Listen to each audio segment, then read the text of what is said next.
とつらつらが来た. Your sleepy witch has descended from the stars. Hold on, my music's a little loud. Hello, starshines. It is I, your Saturnian star color sheep, Sleepy Stellaria, here to soothe your hearts and help grant your wishes. And we are here with the end of the month, our February media review. A new background, that's right. I'm messing with it a little bit, see how I feel. I didn't mind having overlay too, right? But I just feel like this is a little more open. I gotta move chat around a little bit, maybe figure something else out. But for now, you guys are up here on the blackboard. Let me say some hellos. Hi, KD on YouTube. Start. I'm sorry. I have to let everything set up. I'm so sorry. Hello. Let me say hello. Hi, Kamitan. Hi, Zaku. Hi, Seiji. Hi, Wilty. Hi, Riley. I hope everyone is doing okay on their Friday. I hope, your week treated you well since, last time we spoke. And I hope you had a good Friday. If you have any exciting plans for the weekend, I hope you enjoy them. But for now, for today, you already know. If you don't know, I'm going to tell you. Let me know if that music gets too loud. By the way, my audio levels are a little bit funky wonky. Let me open up Google Drive.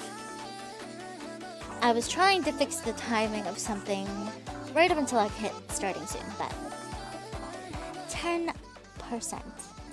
I'm gonna say that's like maybe 8 or 9 decibels. Boo, boo, boo, boo, boo. I hope that's better. I can always go lower, perfect, awesome. I could never do it wrong. I'm being facetious. Let me find. I need to clean. Guys, I need to clean up my OBS. I need to. I did before, and now everything is fluffed up again. But that's okay. I just need to reorganize it again and again and again and again. It's like decluttering your desk periodically, right? Which, nope, you know what? I decluttered semi-recently, so we're fine. We're good. Ugh. Hold on, I'm cracking my neck. I do have a little bit of a headache today, so forgive me if I'm a little bit out of it or if we don't chat quite as much. I took some Excedrin, I have some coffee, I'm hoping it saves me. It may or may not. Only time will tell. Bean water, my beloved. Okay. But to start, it's media review day. Update me on how you're doing as I do our little intro spiel.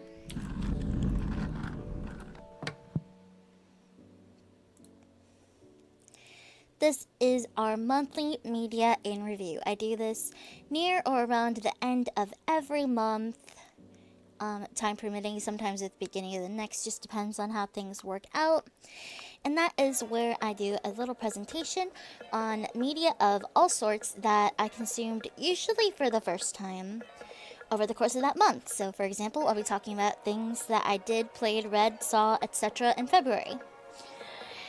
I do try and typically keep it to things that are new to me, but not always, especially with ongoing things. Sometimes I just wait, or there's a different adaptation or something or what have you, or a different iteration even. But I typically keep it to things that are new to me. And then after I yap for a little bit, I open it up to hearing from you guys. If you're in my Discord, I'll say, you can hop in the waiting room and I'll drag you into chat with me. You get about like 10 or so minutes to tell me what you were up to. It doesn't have to be anything new to you. That's just how I do mine. And it doesn't even have to be something that you liked. Maybe it's something you didn't like. You could tell me how much you hated something. I'm totally good with that too. Possibly relevant for today. For me. I feel like I've said typically a billion times. I tend to put out a Google form about a week before media review. Just to sort of, I call it your homework. And that's not necessary to come talk to me about whatever you've got to yap about, but if you just want to let me know, or if you aren't sure if you'll be here, you know, then it's always good. Or if you just want to have your thoughts in order before you come in, because I don't know about you, but sometimes it's hard for me on the spot, which is kind of ridiculous considering how I do my media review is I make my slides. There's no information on my slides except for images and I write like a basic synopsis, and then I just talk as I go. Which is why it's a little unstructured, but that's okay. It's not typically. I said typically again. Can I get a typically counter? Oh my good golly gumdrops. I don't like to not have a script to go off of when I'm speaking, and yet here I am streaming. That's it. That's all I was gonna say. That's the only point I was gonna make. Sleepy roast, how exciting! It's the lowest hanging fruit roast, honestly. But I cannot lie. I must speak my truth. I do the head pats around here, Wilty. I do the head pats around here. So I did take a little bit of time off of streaming for recovery. I've been having a lot of stuff going on, IRL and health-wise again. I know I keep saying it, but it's just been raining on me for the past few months, and that's okay because we'll get through it. And after rain, there could be a rainbow. When it rains, it pours, and that's okay. But I did take some time off, but that meant I didn't really know what to do with myself. And my tablet has been broken, so I can't do most of my work. I can do my other types of work, but my main work is drawing, and I can't even do that. So I found myself with more time than usual. Like, I would finish administrative stuff, right? And then I'd sit there and be like, I got nothing to do. Well, time to, I read a lot of things. I read a lot of comics, more than usual, just because I didn't really know what I felt like doing with myself. And also playing long-form games. I have a memory card in my head for games. I only have a certain amount of space for story games. But yeah, that's my intro to yapping. Not of the actual yapping. I didn't even go to the what slide, but I already told you what it is. You already know. You already know. So, my category I start with is TV and films. This also includes anime, what have you, cartoons, anything of that sort. Things that I've watched in February. I have a typo. That was supposed to say Beast Games. Beat Games. And my Sonic 3 isn't even centered. Okay. Oh boy. We're off to a great start.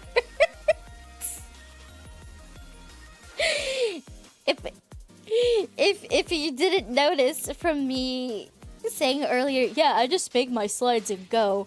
Here it is. I didn't even proofread it. We got Beat Games and Sonic 3 not even centered. It's all askew. I did finally watch Sonic 3. I did. I'm sorry. I'm thrown off by Beat Games. Oh, God. Okay. I spelled it right here. Don't worry, guys. I spelled it right here. Beast Games.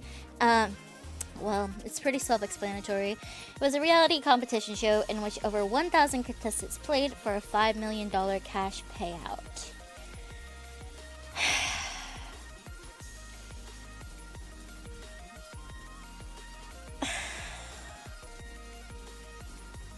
I don't even know what to say. I hated this.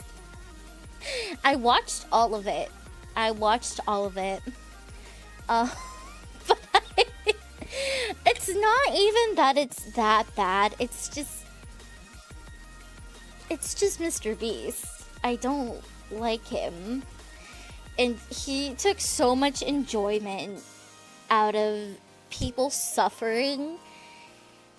Because he has, you know, it's the age-old, like, oh, you're gonna exploit, like, people in need when you could just help them, but then we don't have, it's not as, like, fun, quote-unquote, right? So, and you have things like, I need the money because my son has a rare brain disease that was only discovered 25 years ago. There's no treatment, there's no cures, and I want to put the money towards saving his life and the life of other children. He is the light of my life.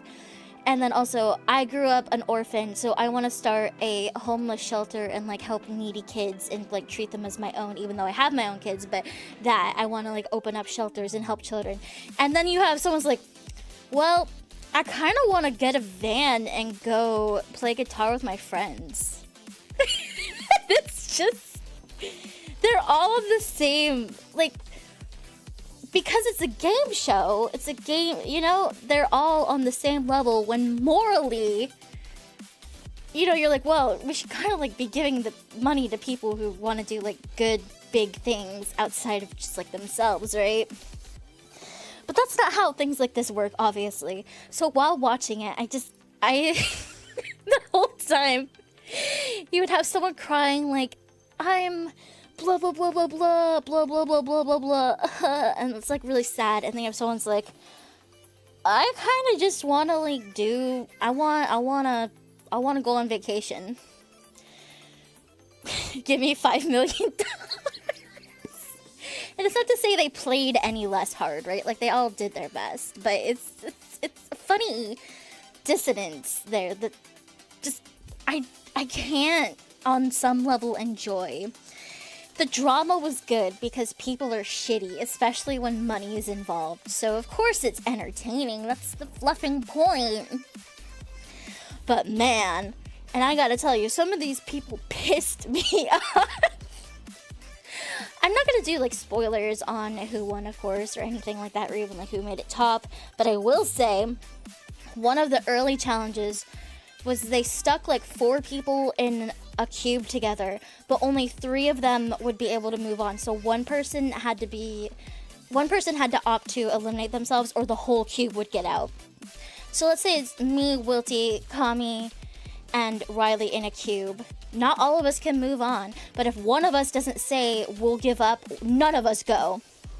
So you had, this is one specific thing. I just see this one specific thing is there was this pair of brothers in the same cube, and they manipulated and bullied the fuck out of this girl to where she's like, I just want what's best for you guys. She's like crying, and they guilt tripped her, and then they laughed about it later. Like, they were secretly, like, in on it. Pissed me off so bad. It was so awful. But okay, here's my other spoiler. There was a game show segment late, like a quiz. It was like a trivia. Someone eliminated both of them and was like, I didn't approve of what you did. Like, that was fucked up.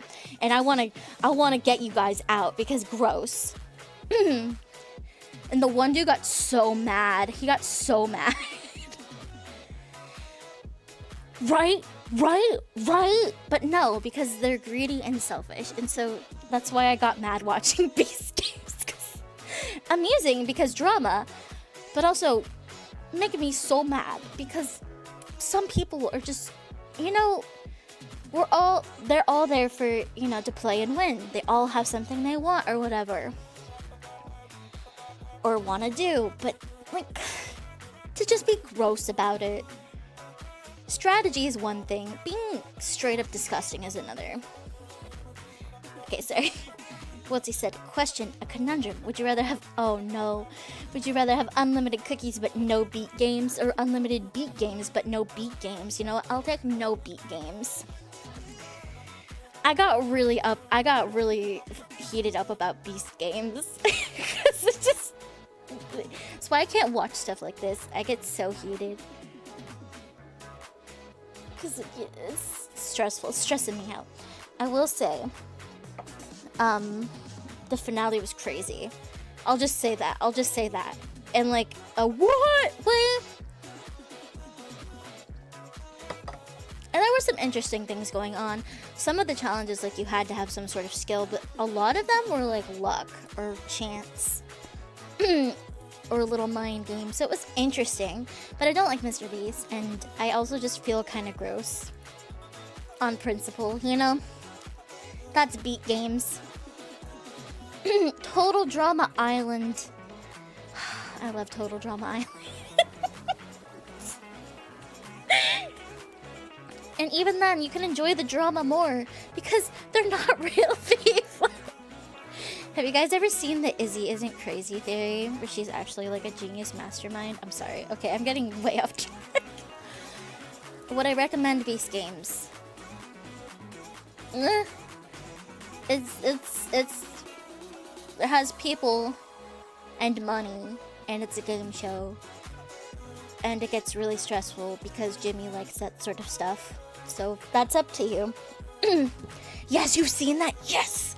Oh my god. I've talked about this to a few people before. They're like, okay, why is this? Whatever.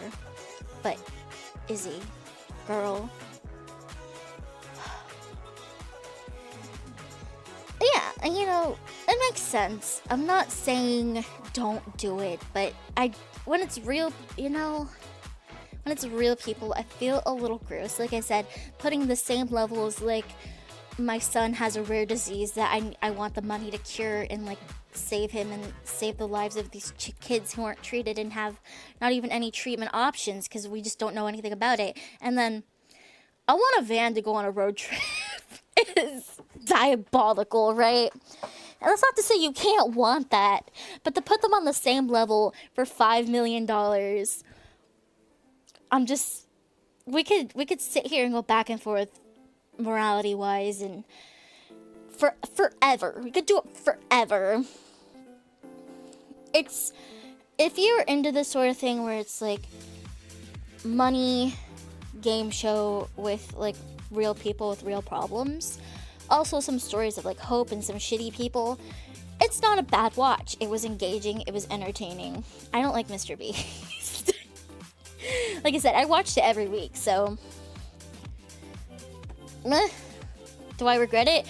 Also, I'm gonna say in the last episode, Mr. Beast straight up called us out. He's like, you've watched 6 hours of this, so, and I was like, God, have I really? I kind of hate myself right now. Don't point that out, asshole. I find humans to be uniquely confounding, deeply frustrating, but also there are some good things, you know? So I would say give it a try. You don't have to watch all of it. Sonic 3. I probably am gonna talk the most about Beast Games because I just had so many strong feelings. Negative. Sonic 3. I messed up again. I did nothing at all. Sonic 3. It was really good. I did finally see it. It was really, really good. Shadow the movie, just how I like it. I really enjoyed it. I really enjoyed it. I really enjoyed the plot. I enjoyed the performances. I enjoyed Hang On Mom. I enjoyed the animations went kind of crazy. Like even the fight choreography was kind of like whoa. You know, in a good way. Everything was tip-top. And I've known some people who have complained about like Sonic constantly trying to get one-liners in over the course of these films. But unlike other franchises, I feel like it makes a lot of sense for Sonic the character because they're like teenagers in this verse, right? And he wants to be cool. He wants to be a funny like hero guy, you know? So it makes sense in the context of his character and how he has already set a precedent for acting. Like, you know, sometimes we have like more sarcastic, snarky Sonic, which I also really enjoy, but a lot of the time he does have a lot of like one-liners, so I'm not mad about it. Keanu as Shadow grew on me. Like, I didn't have a problem with it even in the first place. I was excited because I love Keanu and I love Shadow. Shadow's my husbando. But excuse me. Yeah, Ben Schwartz, like peak little guy energy, you know? Peak little guy energy. It's perfect. Wilty still needs to watch them. Whoa, tomorrow's movie night. Maybe if you're gonna be there, we'll watch the first one or something. They're very good. Live and Learn was in this film, so that's all you need to know it was peak. What else can I say? What else could I possibly say? Live and Learn is in Sonic 3, so I'm done. It's out of my hands. Hi, Zad. What's Live and Learn? I'm gonna sit you down. Also, I really liked, oh my gosh, the musical remixes. So Live and Learn is the main theme of Sonic Adventure 2. It's so good and hype and nostalgic, and they put it at a really cool moment. So good. So good. It was just really, really good.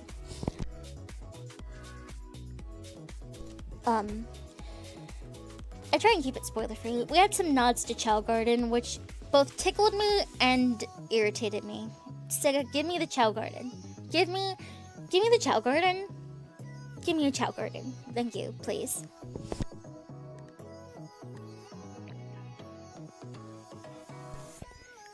You're so real for that, because I feel like I have that a lot.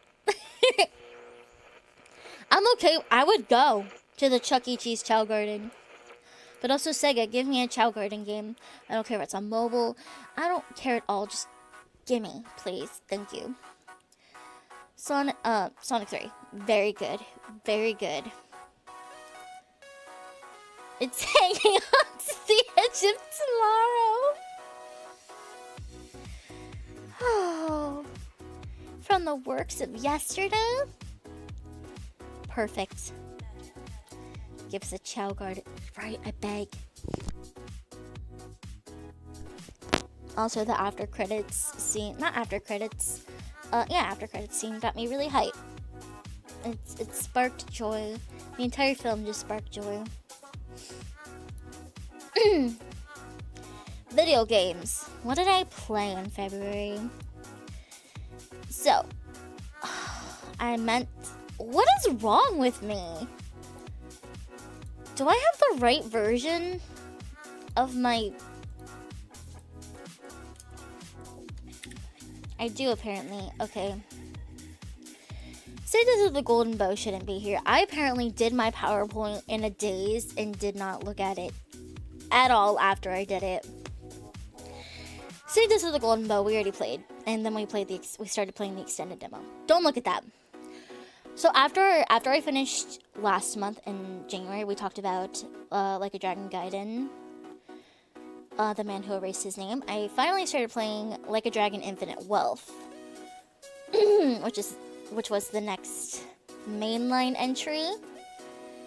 And The Man Who Erased His Name ties in Like a Dragon and The Man Who Erased His Name, so you get both. You know what you're going into. I know Pirate Yakuza with Majima and Hawaii just came out. I'm not there yet. I'm on Infinite Wealth. Then we also started Hello Kitty Island Adventure. Haven't been able to really touch it since, unfortunately. Like I said, in my brain, I have a memory card for things that I can do at once. I like Dondoko Island, and I did escape. I'm in Japan. I can't go back to Hawaii yet. So, Like a Dragon, Infinite Wealth. I wasn't sure how to word this synopsis without any spoilers. You beat up the red spider. Damn. Two larger-than-life heroes brought together by the hand of fate, or perhaps something more sinister. This is a dual protagonist RPG, which I love and miss very much, by the way. Ichiban Kasuga, an unstoppable underdog who's no stranger to calling up from rock bottom, and Kazuma Kiryu, a broken dragon who threw away his own name. Hawaii Squad, by the way. Hawaii Squad. I just need you guys to look at our Hawaii fits. Everyone is wearing Hawaiian shirts, and you can go aloha to everyone in Hawaii, basically. Yep.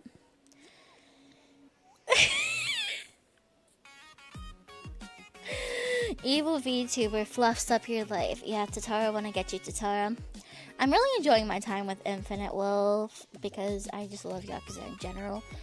And I am loving the addition of Ichiban after we changed to Like a Dragon instead of Yakuza. If you haven't played a Yakuza or Like a Dragon game, do it. Much whimsy mixed in with great characters, complex, interesting backgrounds and relationships, dark stories. And they go so hard on everything in it. We were Sega bass fishing in my video game the other day. Not to mention an entire Sonic fighting game. Virtua Fighters poster. Hello.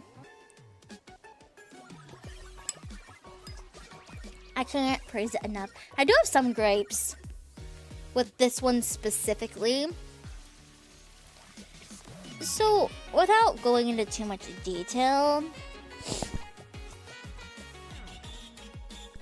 in Hawaii, there this isn't the part that bothers me. There are honk NPCs who you can pay money to honk you, which I know is a reference to Dragon Quest, Puff Puff, but that's whatever. That's fine. That's okay, whatever, right?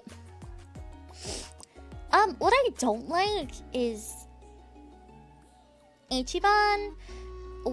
There's a few instances of where women like force themselves on him and it's played for laughs.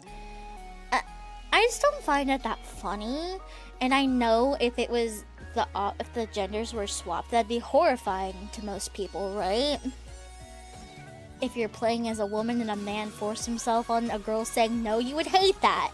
It's not funny just because it's a man saying no to a woman. I don't like that. And also, Ichiban is pure being. He said no. I don't find it funny. I just don't.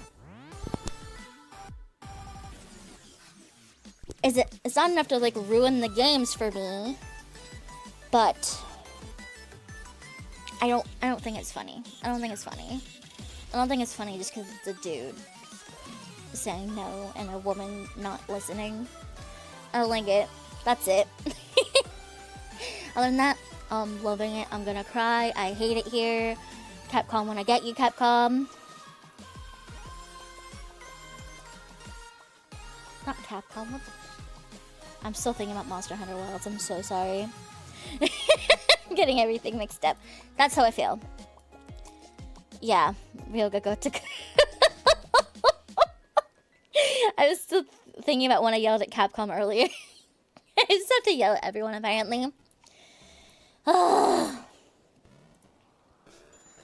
Lauren, it's Superstar. Hello Kitty Island Adventure. A cozy open world adventure. Befriend beloved Sanrio characters as you explore and restore a mysterious island, solve ancient puzzles, cook delicious dishes, customize yourself and your cabins, and live your best life with your new friends. I really enjoyed my time with Hello Kitty Island Adventure so far. I honestly wish I have had more time to put into it because it's very cute and very fun and very fulfilling.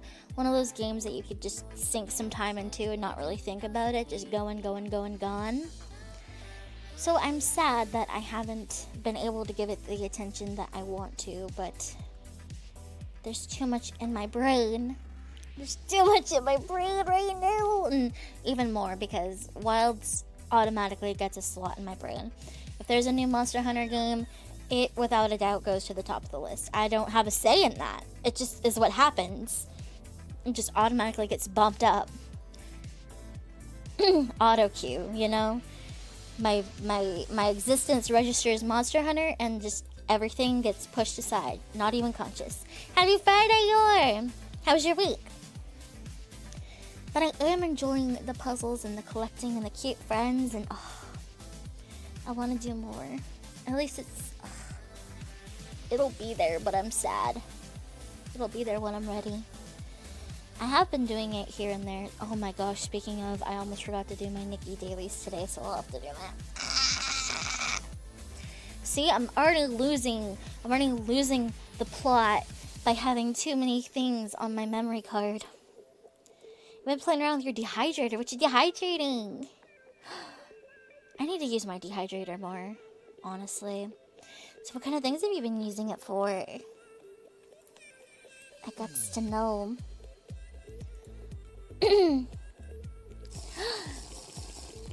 Bean water saved me. You're so right. Everybody needs to hydrate a little bit.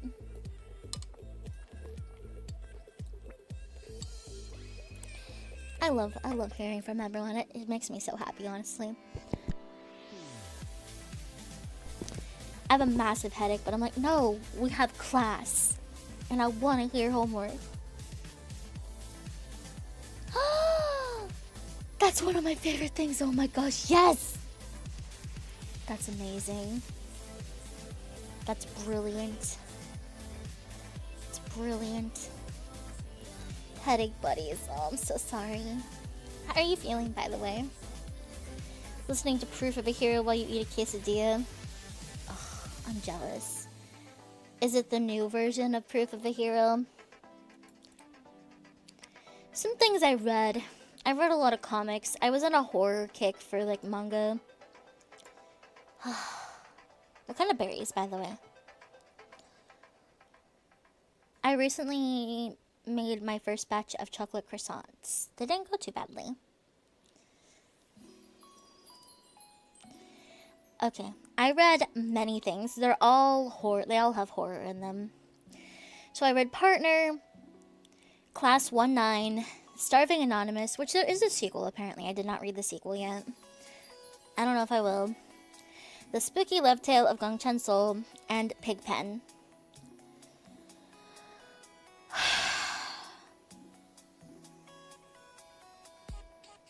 I have a lot of thoughts and feelings about some of these. Oh man. You must learn.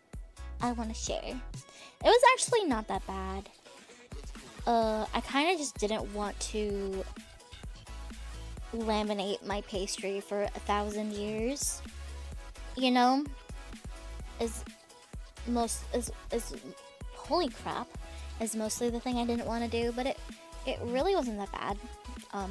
I tried a version with my food processor, which is on its last legs. But okay, starting with Partner, which I didn't realize this until about halfway through, but this is by the same author as Kodocha. I was not expecting that because it's a very clearly classic like shoujo style, so I wasn't expecting to see a horror series with that style. So I was very curious, even if the premise wasn't super interesting to me upon reading it. I was kind of like, well, I'm curious as to where we're going with this style. And this is by the mangaka of Kodocha, aka Kodomo no Omocha, which is a fantastic classic shoujo series. Very good. So, Partner, this one makes me feel a little crazy sometimes. They all do, never mind. We have two sets of twins.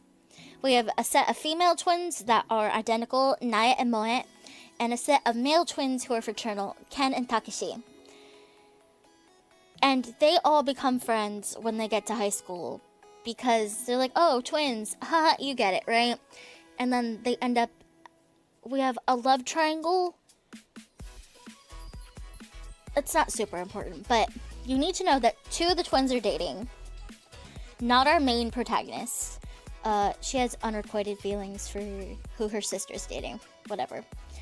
So they're having their little mostly carefree life. There's some weird stuff happening on the news, but they're just high school students, so they're not really thinking about it, right? But then Moe, one of the female twins, dies in a traffic accident. And immediately after, like as they're going to look at the body after it's collected, it's gone. It's disappeared. Sister's body's gone.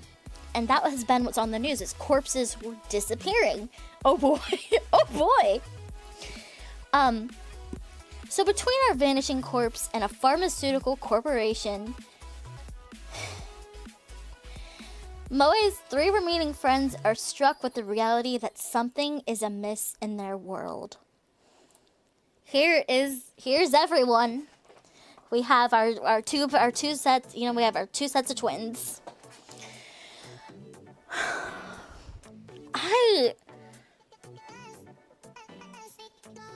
The shoujo art, right? It's not that even this was super convoluted, it's just I don't know what to say about it. It was not bad.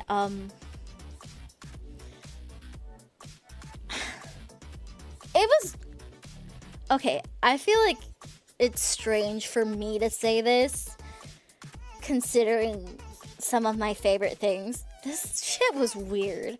Not even weird and like, oh, this is really like out there and freaky. It was just kind of, I don't know how to talk about it without spoilers, is I think part of the issue. So I can't even tell you really what I mean. Unless we all collectively agree that we don't care that I spoiled this old-ass horror series by the author of Kodocha. It was like 1999.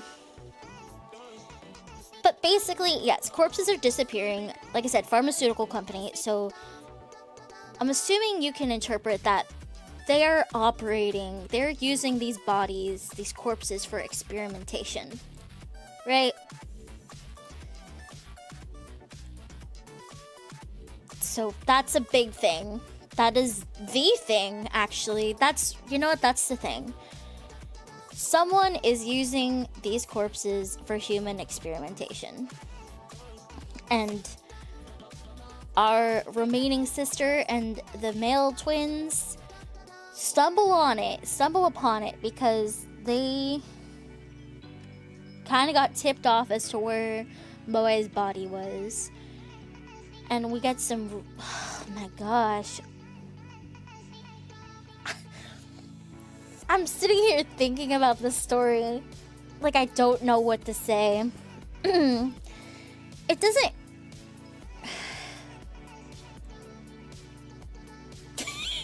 I'm not making any sense, probably, right? But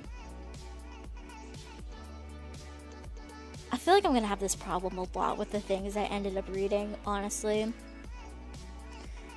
You know what? If you don't want to hear about what's going on in Partner, I'm gonna give you a little bit of time to close your ears. Okay? I just need to talk about this a little bit to even get any of my thoughts out. Because dancing around it just isn't working, okay? It's just not. I don't know how to talk around this like I do other things, where I could talk about, like, the execution or XYZ, or, like, even around the story. I can't talk around this. I just can't. I don't know how. I don't have the brain to. Partner. Okay, one sister dies. Her body disappears. Everyone's really upset. This is a big TLDR, so I can just get into what the thing is. The thing of Partner. Okay, but then one day they see her walking around on the street, and they're like, what the fluff, right? Because she's dead. Is that a ghost? No. They follow her. They get captured, and now they have to live in this pharmaceutical facility. Like, they're never allowed to leave because they discovered this. They're imprisoning these children now. They have to live their lives in this facility. They won't, like, kill them, but they have to live there forever. No contact with the outside world. So what is happening here? What are they doing with these corpses, these fresh corpses? They're trying to not revive them quite, but rebuild them. So, like, AI, we get some, you're mixing your science with your biology. I can't think of words for this. Yes. So Moe is now alive, quote unquote, but she doesn't know how to be a person. They're teaching them how to be people. From, like, a blank slate. So, like, little kids, right? I love you. I hope you're having fun. Hi, Rebel. And they have no memories. They want to be taught. They want to teach these corpses how to actually be people. And, you know, this looks like Sana's stage. This is actually by the same author as Kodacha, yes. It's a horror series, which is why I read it, because I was like, what the, hello? 1999 shoujo horror with this art style? Yeah. So they're experimenting on I decided I don't know how to talk around the story, so I just need to talk about what's happening in it. Okay, I got you. Stop listening. Because I can't talk about it without I love you. Yes.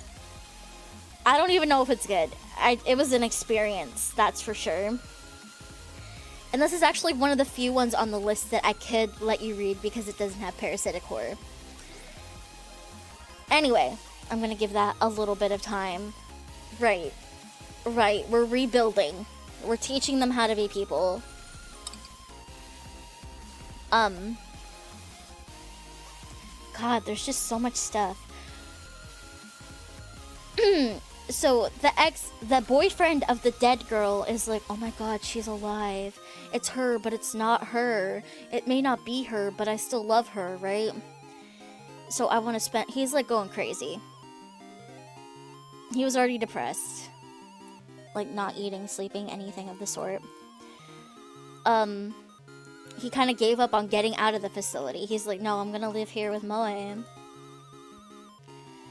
But the doctor guy, with his corpses, he plays these weird games. So Moe, quote unquote, the new Moe, she is quote unquote married to another revived corpse. So they can't be together. She's not interested in her boyfriend. She's married, quote unquote. These are like 14, 15-year-olds, by the way, like all of them.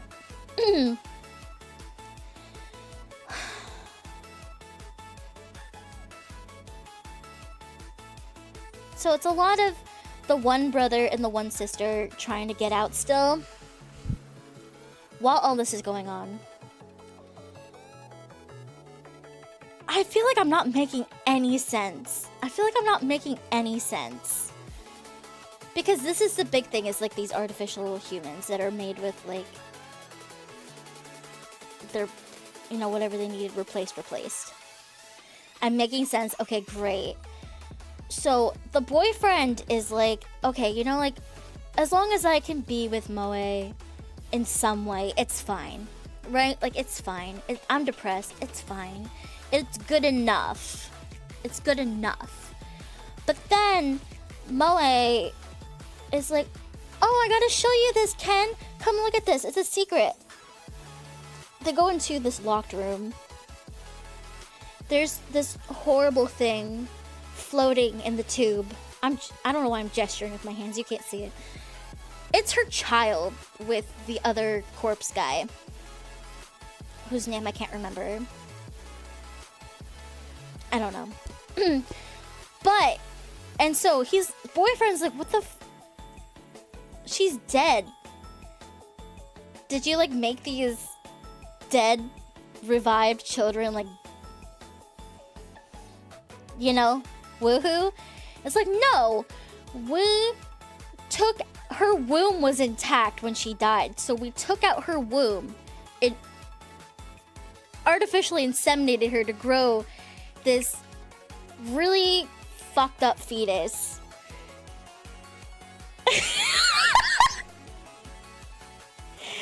And he can't get over that.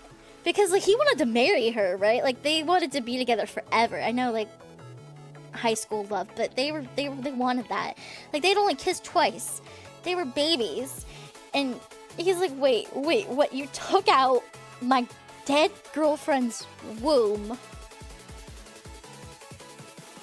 And with this other guy...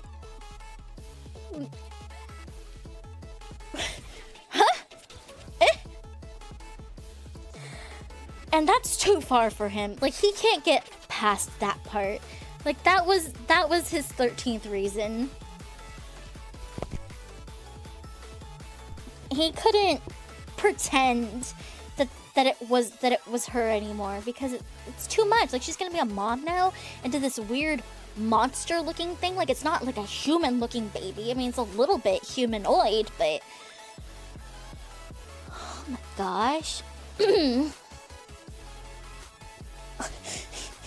And then we're not even getting into what's going on with the other revived child corpses. Like, but it turns out they don't have their memories, like I said, right? But they sort of have like an imprint of themselves in there somewhere sometimes. So like she called his name without knowing it one time and like stuff like that. He decides he can't fucking take this anymore, right?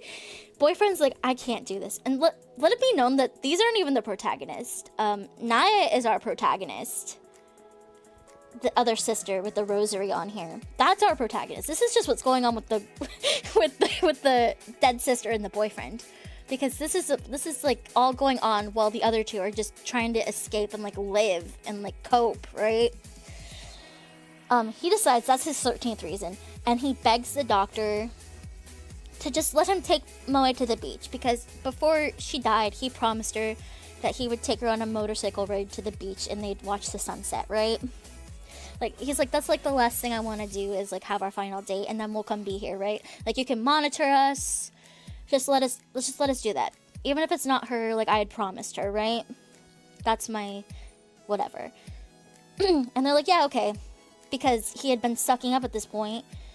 Because up until the baby thing, he was like, yeah, I guess this is it. I'll take it. This is fine. It's not fine.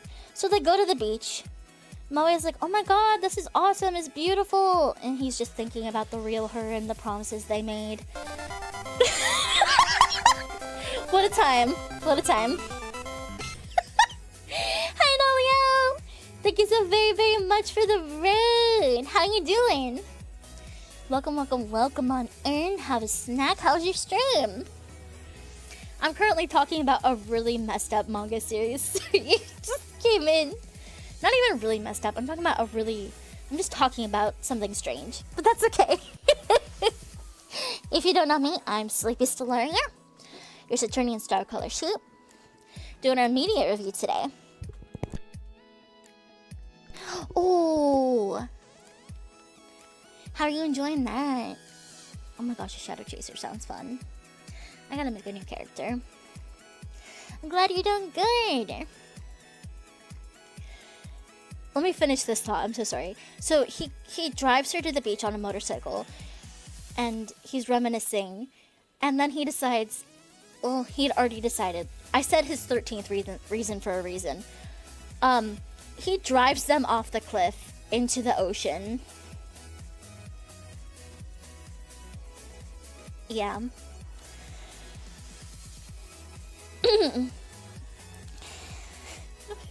But guess what? He doesn't get an escape because they go get his corpse and revives him.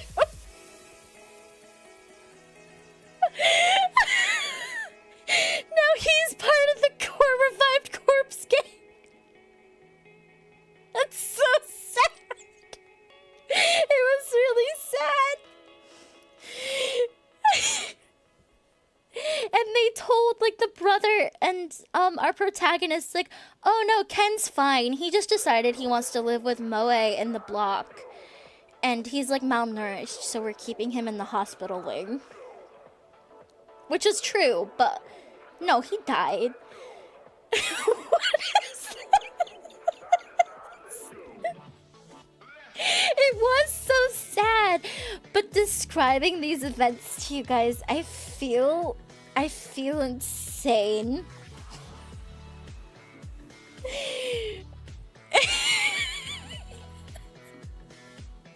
He's like, I'm taking myself out. Nope. Nuh-uh.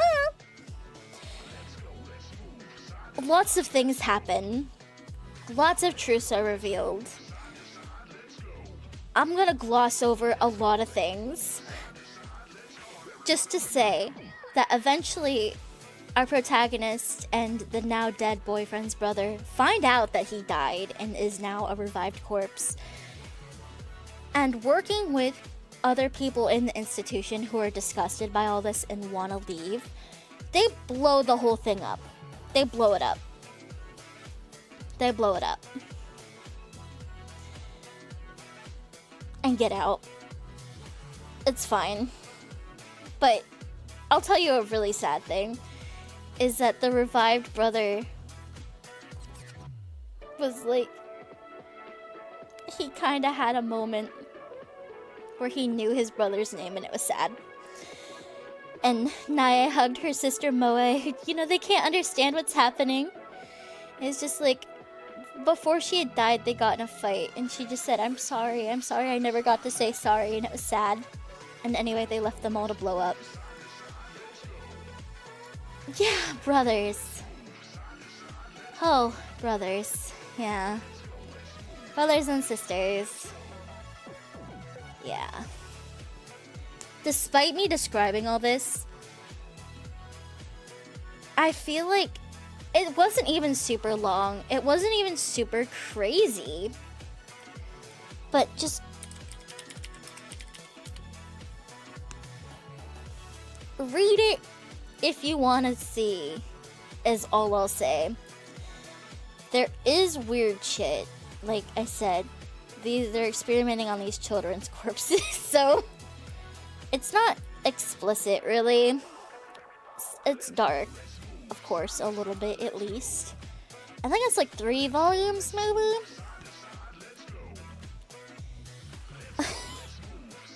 Oh my god, I've been talking for so long. I talked about partners so long that I'm gonna have to cut, like, everything else shorter.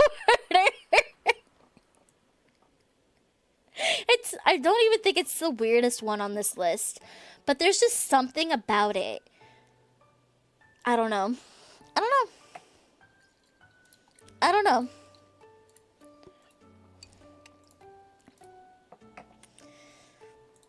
Okay, Class 1-9. I kind of read this one on a whim because the art style was off-putting. Intentionally. Because it's very, very exaggerated a lot of the time. So, in a twist and turn of events during a school trip to a rural northernmost province of South Korea, oh my gosh, So-young and her classmates find themselves stranded on a remote island off the coast of North Korea. That's not good. Extreme circumstances drive the youngsters to take extreme measures to survive. Who will live on and who will fall victim to the harsh reality surrounding them? So they get stranded on an island together. It starts off with our protagonist talking. So I'm not saying that everybody dies. Not all of these faces were scribbled out. I scribbled over every other one just so that I didn't unintentionally spoil something. So even if most of these people survived, you wouldn't know because I scribbled on them to match it. But she has this picture of her class. Yeah, or she's being questioned by like a doctor because she made it off the island. This series pissed me off because it had, again, gross people being gross. Bullying, violence, gore. What else should I trigger warning this with?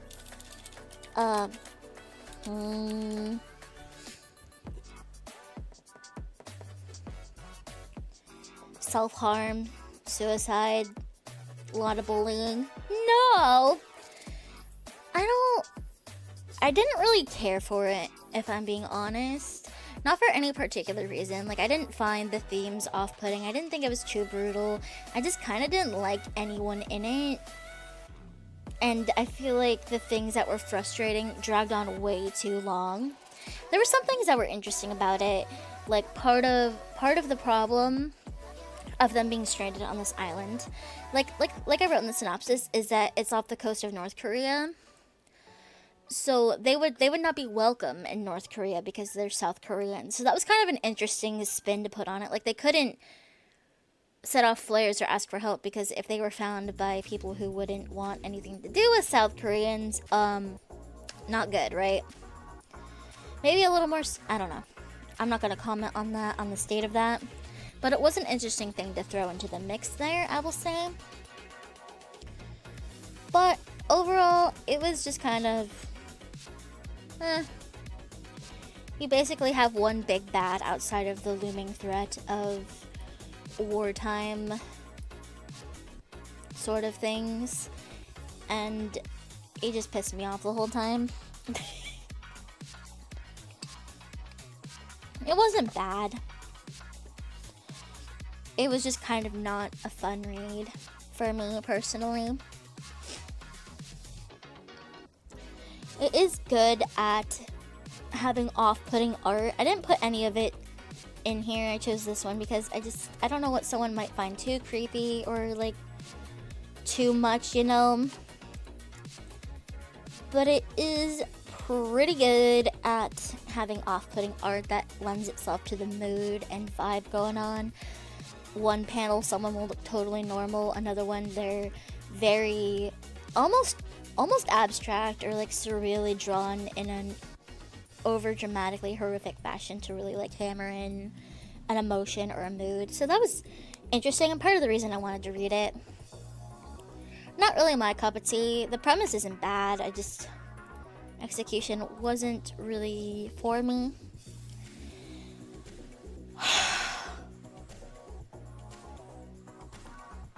Okay, like specifically this one I would not recommend to like Luna. If parasitic horror freaks you out at all, don't even think about reading Starving Anonymous. Don't even think about it. Okay, ad break. Let's chill for a minute. Oh my gosh. I'm gonna take off my headset and stretch a little bit.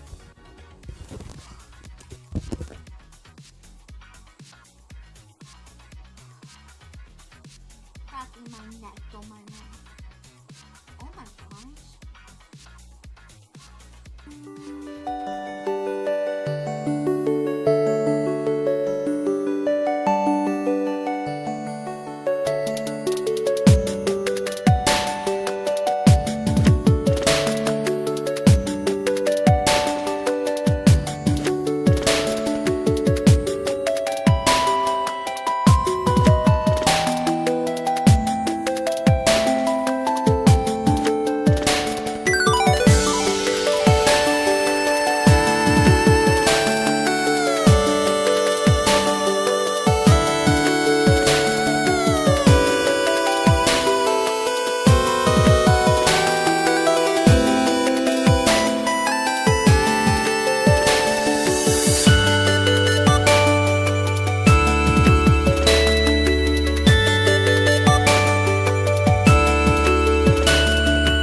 Welcome back from our ad break. Oh, actually, I'm gonna take another sip of coffee. Okay, what was I? Starving Anonymous. If parasitic horror squicks you out at all, or things with bugs, or meat, fleshy, anything like that, do not even look at Starving Anonymous outside of this. Just don't. Just don't, okay? It is not for you. I'm saying this for your own good. I'm saying this lovingly. This is a body horror manga. I would give it that tag. Especially in the context of parasites and things like this. I don't really mind that. I'm not like into it. I'm not like, yeah, that's the good horror stuff. It just doesn't bother me. I'm not super squeamish. Right. This, I know I sounded dumbfounded over partner. I don't even know if I could talk about Starving Anonymous outside of the premise because it very quickly escalates. Here's our premise. It's a day like any other, and high school students Ie and Kazu are on the bus home, when suddenly it floods with a mysterious gas. They wake up aboard a truck packed full of human bodies. They're surrounded by rows of frozen corpses and a staff of living human beings sawing them into pieces. Where are they, and how can they escape from this nightmare? Yes. So, Starving Anonymous is a really unique manga. I'll say that, okay? In that very mature. Very, very, very, very mature. It has violence, gore, like I said, parasitic horror, sexual themes. Much death. Monsters, mostly of the insect variety.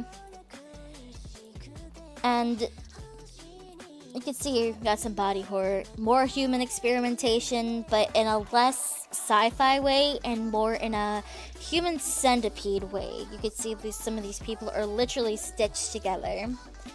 Nothing, I think there was literally a line where someone's like, you didn't even splice their genes, you just sort of patchworked them. That's shitty science. Also, a warning for one of the main characters, not Kazu or Ie, but just is very off-putting, in a predatory way. At heart, he's probably not a bad dude, but he says some out-of-pocket things, and is a little bit, predatory in a way about men that I don't like. Because I don't think it was intentional for him to be, like, a villain. It wasn't intentional for him to be a villain. But as a bisexual character, canonically, the way he talked about women compared to how he talked about men, I thought was gross. So, I'll just put that out there. I wouldn't think that's he's not a good depiction of that kind of character. Maybe intentionally, maybe not. Because sometimes he says it just to freak people out, but there is sort of, and you find this a lot with horror, unfortunately, for me anyway. Horror, a lot of the time, goes hand in hand with sexual themes. You know what I mean, Jellybean? So even some of the horrific things happening, he would sort of view in a sexual light, like, even the, like, experimentation, he kind of, like, got off on it, right? Like, actual. So it's kind of, right? How do I feel like I couldn't even talk about Starving Anonymous the way I could Partner. This is a bit of a spoiler, but I'll just leave it at this. There's some alien bug overlords, and we're their food. It goes much deeper than that. and has a bunch of layers, but that's essentially the gist of it. That's essentially the gist of it. And it escalates very, very quickly. Sort of the inverse way of, like, Good and Logan. In a bad way. Where it just keeps getting worse on exponential levels. It was an interesting read. I don't know if I'd call it a good read. I gave myself a break from just straight horror. This is a horror comedy romance. The spooky love tale of Gang Chan-sul. Ghosts aren't real, right?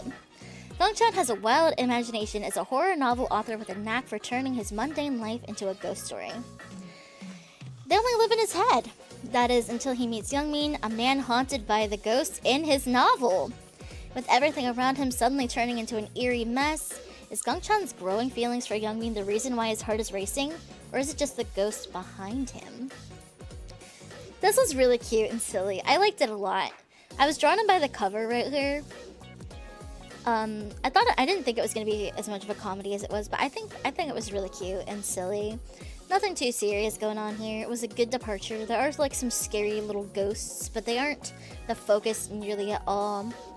And the art style is very basic and cute, and yeah.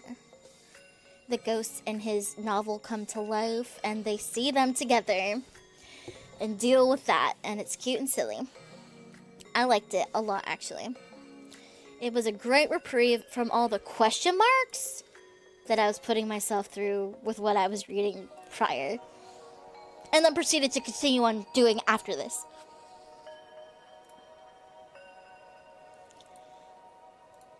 So if you like boys getting the dokies for each other and ghost stories and a bit of like identity shenanigans, try it. It was cute and silly. I liked it. Right? I do. Okay. This, I know I talked a lot about partner. Pigpen? Okay. I need to preface this. So this is by an author who I've read a number of works by. He works with various artists. But this is by the author Karnby Kim. And if you're into Korean horror at all, you might recognize some of his stories. Specifically, Sweet Home that got a Netflix live action adaptation. I think season 2 came out like a couple of years ago. So Sweet Home, Shotgun Boy, Flawed Almighty, Bastard, things like that. He's written a lot of horror stories. Some of them even connected. I've read most of his works, actually. This one, Pigpen. I'm gonna give you my synopsis first. A relaxing getaway in paradise or a death trap? A young man wakes up on a breathtaking beach, but he has no idea who he is or how he got there. Haha, plot amnesia. Try as he might to piece it all together, untangling this mind-bending mystery won't be easy when every clue leads to more maddening questions. And the family that welcomes him into their home is not what they seem. Pigpen starts out just like it says. A man wakes up with amnesia, no idea who he is, where he is, what he's doing, finds a house on this seemingly abandoned island with a family in it that seem very menacing. Like, they seem weird. They're very much giving off, oh my gosh, like Stepford cannibal family, right? Serial killer family. And that leans into this very hard. One thing Karnby Kim likes to do a lot is do a lot of twists in his stories, and really hammering in a trope or what he wants you to think before he switches things up or gives another layer to it that sort of makes you see things in a new light.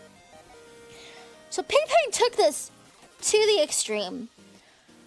I feel like this is the first media review where I've had this happen with so many things that I consumed. But this is another one where I'm not even sure yet because I'm still processing. I'm not even sure if I enjoyed this. But I couldn't put it down. Because Carnby Kim has such a way, especially in Pigpen, like in general, but especially, of leaving you anxious and tense the entire fucking time. To where you're like, I gotta know what happens next, because there's just more and more and more being added on top, or that's behind, or that's underneath, or that was going on the whole time, or that just started going on. I felt so tense and anxious reading this. I just wanted to get to the end and know what the fluff was going on. Which was a million things, by the way.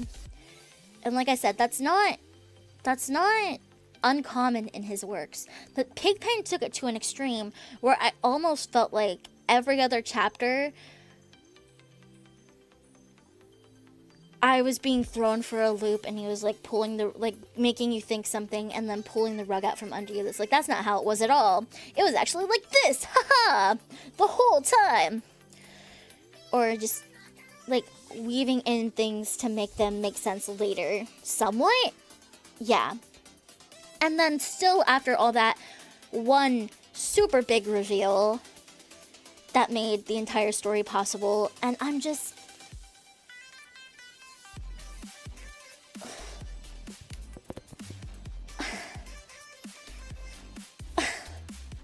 What? It just wouldn't stop. It just wouldn't stop. It wouldn't let up at all. And I had to get to the end of it. I had to learn everything I could. Because what? It just wouldn't stop. It wouldn't give me a moment of rest. It would only give you reprieves on moments in the story to take a breath intentionally. And whether it's a good story or not, I feel like the way he crafts his stories to have that effect on you is probably pretty impressive. I don't know. I'm still processing. I don't know if I'd call it great, but it's certainly effective. Certainly effective. And I've had this reaction with a couple of his other stories, but none to the extent of Pigpen. I feel like this is so convoluted and everything. It just was all time. And that's all I have to say about it. Oh my gosh, we're finally at music. Keep it simple here. Telepathy by Dekonina. Yes, it's so good, it's so funny, it's so cute, it's so silly. All the memes, all the references, peak. Dekonina can do no wrong. I'll said it once, I will say it again. Viga by Vivinos. New alien stage. Happy Valentine's Day. It ruined me. Thank you. Wow, so good. Thank you. I love suffering. Unironically. Yeah, there was a new alien stage. We'll watch it, don't worry. Not today, because I'm streaming on YouTube, but another day, we shall. There was a new alien stage, and it ruined me forever, and a lot of people. Happy Valentine's Day. And then Salty Mellow by Mimi, which I really like. It's soft and cute and sad, and I find it relatable. If you've heard the Tato song Science, that's also by Mimi. Very good. Probably more I could have added there. But that's all I have to say about them. My goodness. That was both a lot and yet, I don't know. I read so much bullshit. I stressed myself out during the peak of my recovery when I was taking the most time off. I was getting my own heart rate up, stressing out. Yama, why cry? Cry. I'll cry with you. That's the wrong thing. Whoops, that didn't happen. Tee pedal. Why are we crying? I'll cry. I'll cry right now. Ready for cry for alien stage? You know what? You're right. I accidentally clicked on League of Legends. gosh, can I just open the homework?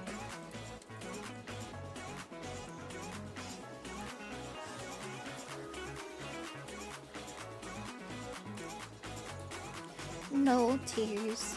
We must cry. Okay, so Mina said she can't be here, but to read her homework. So we will go ahead and do that first because it's first on the form.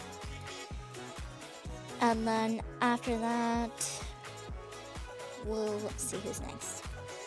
But it's time to open up the discussion to the starshines by starting with reading Mina's homework. Mina says, I've been rereading the first true crime novel I ever read, Every Breath You Take by Anne Rule. I've remembered it even 17 years later, for good reason as it turns out. I never got to finish it as a kid, but now I finally will. I also read The Favorite Sister via audiobook. Once again, the amount of films I watched this month was nuts, so I'm sorry.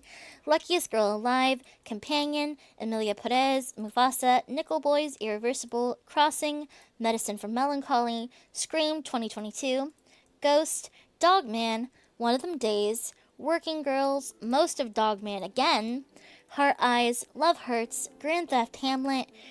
She rewatched The Monkey and Buddy 2018, and they also watched all the docs at the Science Center. And then for TV, she and Charlie watched season 1 of Severance, which, ooh, I've been hearing about that. Is there anything she wants to tell us? Mina wrote, I'm so excited we get to see The Monkey again with a Q&A with Oscar Perkins. Charlie got us the popcorn bucket as soon as they had them in stock, and he signed ours. Thank you, Oz. I was also so lucky to get to see Grand Theft Hamlet with an audience. It was transcendent. If you can watch it at all, please do so, but especially if you can see it with an audience. I read Luckiest Girl Alive before watching the movie, and, like, God, I hated it so much. It was one of the shittiest adaptations I've ever seen, which is baffling because the author wrote the screenplay. What? That's saying something. I was also overjoyed to get to see Ghost in a theater. Never thought I'd get the chance, and I was just elated to be sobbing with other people because, well, ditto. And I'm happy to confirm that everyone is right. Emilia Perez is absolute cheeks on top of everything else going on with the director and cast, and the Academy should be absolutely ashamed of themselves.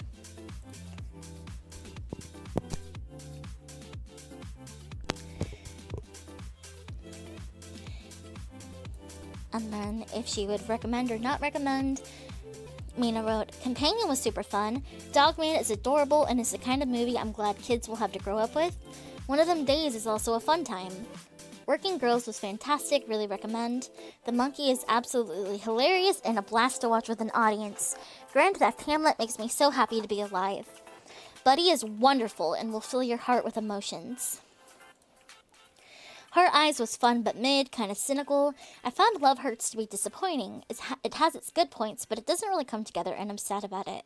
Emilia Perez and Mufasa are sad, wet farts.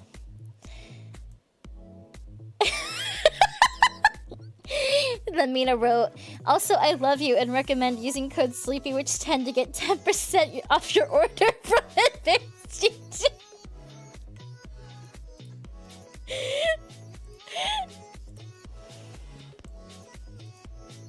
Oh my gosh. I'm not even being facetious. Hold on here, I'm gonna show you.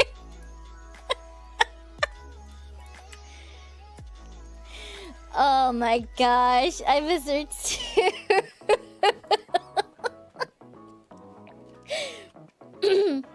The silly.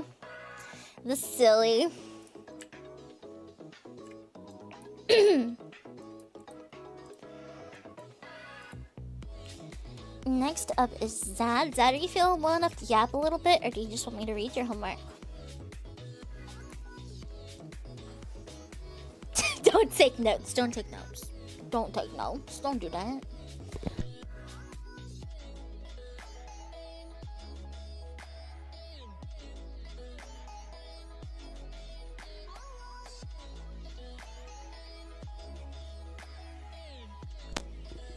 Oh, my back cracked. You still hurt.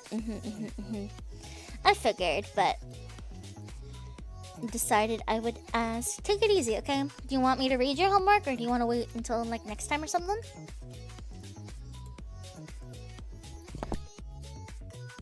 Also feel better soon.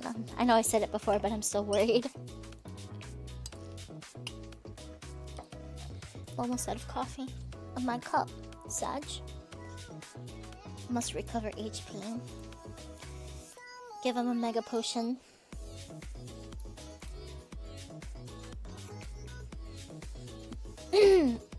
Excuse me. Rest.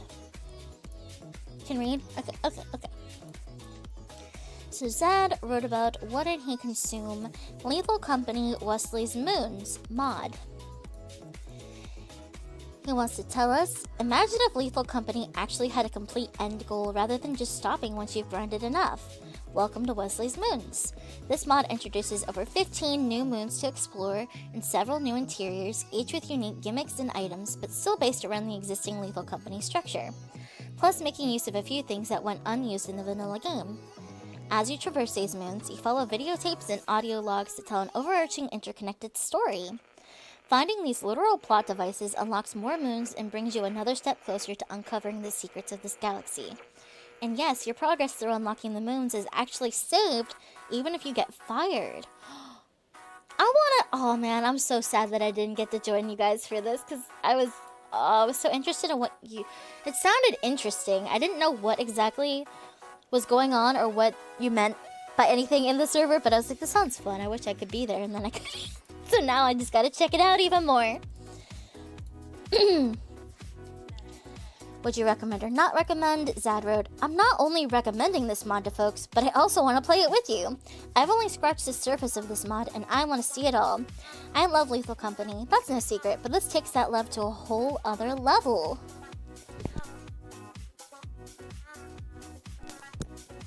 Wow. If you want to play with us, yeah, I would be more than happy to. Whenever you're better, of course.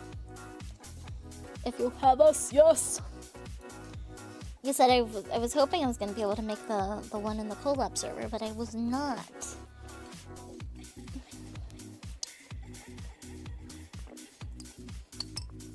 Oh my gosh, my coffee. Excuse me. Not my throat's feeling a little bleh. Well, thank you for sharing. I'm very interested. Yippee! I'll hold you to that. I will hold you to that. Let's go. Next up on the form is Riley. Riley, you want to yap at me a little bit if you're here?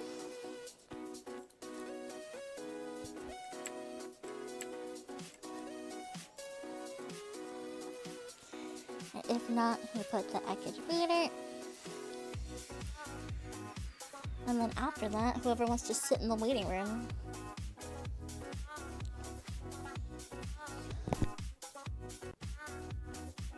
How far are you all in Wilds? I just hunted Raydell, and then I got ready for this.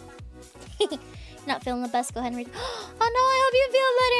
Oh, you coming down with something? Everyone's getting sick. Oh no. Also, everyone should be my friend and Monster Hunter Wilds if you want to. No pressure. Why am I embarrassed asking people to... Never mind. Okay, so what did Riley do in February? Musical, Hades Town. Manga, Kage-sama, Love is War.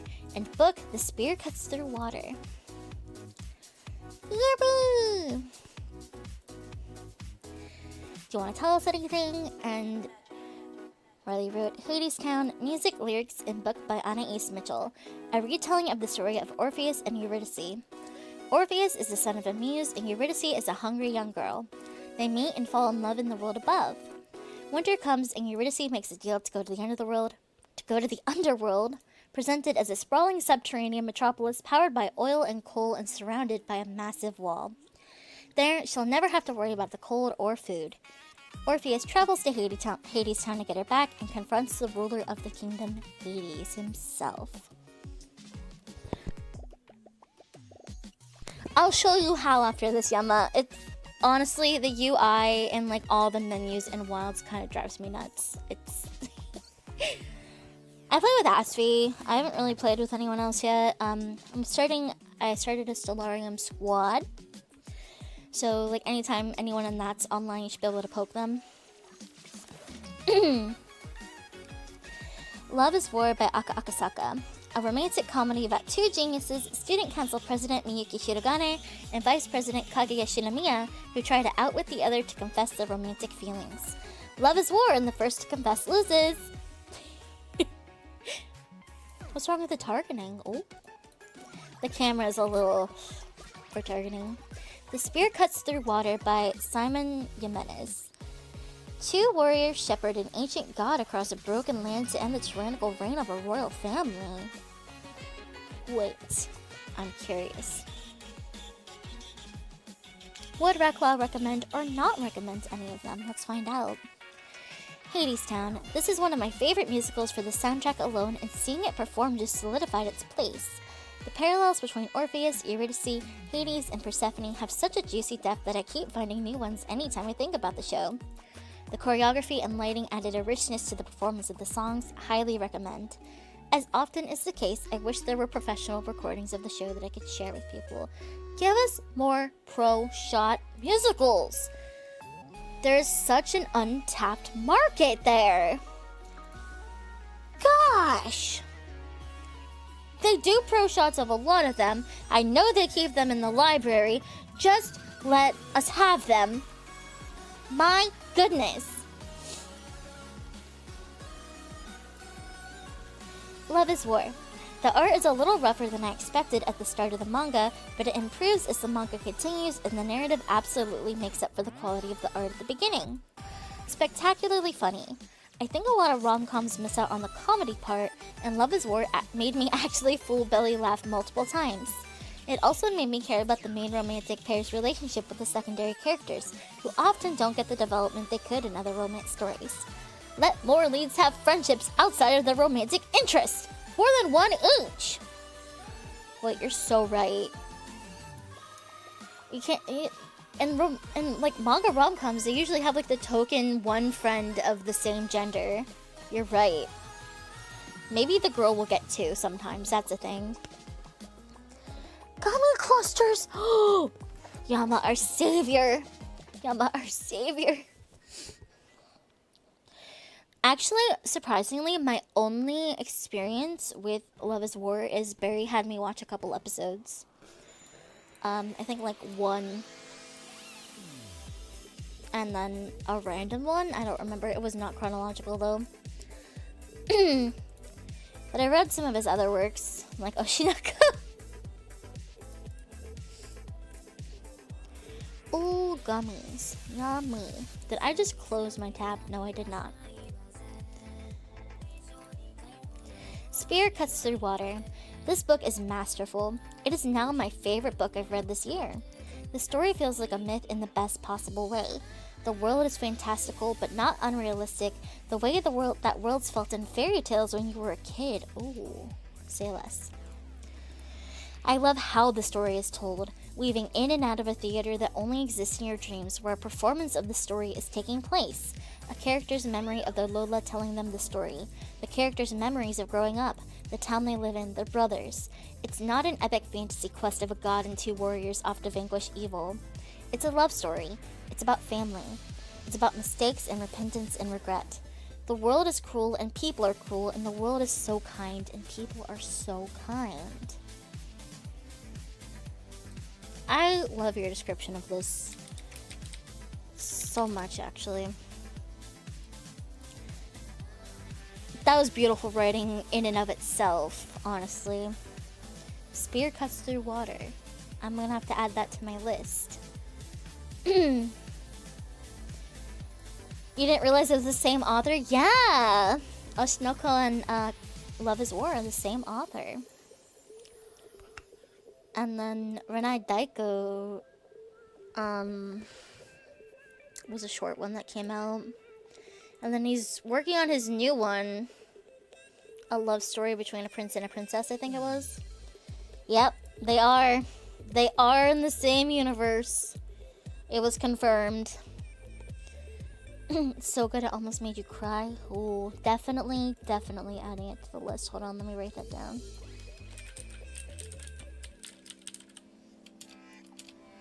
I have an ongoing list of book recommendations people have that pique my interest that I need to get to someday.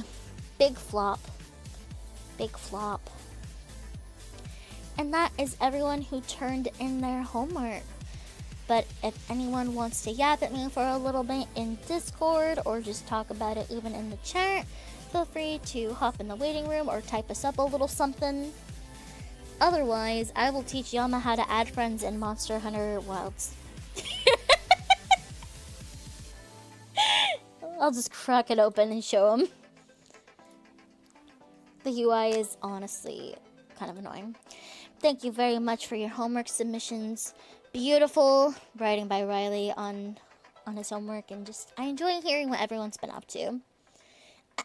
I like Wilds. You also have to figure it out. It's annoying. I had to show Asfei too, and I know when I told JC to add me, he's like, the Steam isn't working very well. And I was like, well, I know, so we gotta do it this dumb way. They added too many menu tabs for, like, no reason. I don't feel like they're worth it. Kami-tan, if you feel up to yapping at me a bit, feel free to pop in the waiting room.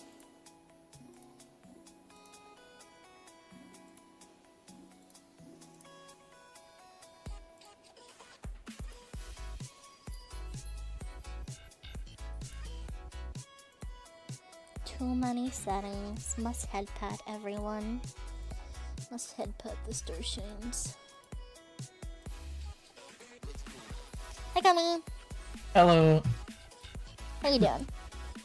I'm doing good. Just I got 3 streams open right now because they're all streaming at the same time, but they're You're insane.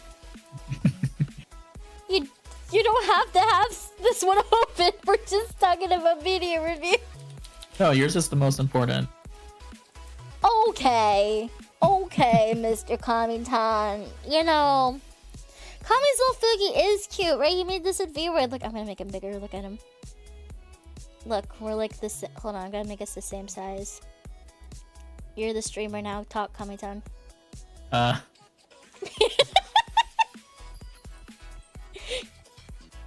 Okay. Yeah, I made it so like the mouth. So it's pretty much just 2 pictures, one with the mouth open, one with the mouth closed. Yes, it's cute. Hold on, I'm gonna let you be the streamer. I just need to find where I put myself. No. Yeah, hold on. I got this. Why is mine so tiny? Okay. Anyway. Okay. This is it. Go. I'm just You're behind. Okay. Oh, you're just behind. Okay, there you go. This is what I do with you with your little Fuki, so it's just inverse. Alright, so February went by incredibly fast, so I think the main thing I watched was the new Captain America movie. Oh, how's that? I enjoyed it a lot. Like, I thought it was good. Not the best Marvel movie, but it was certainly not the worst Marvel movie either.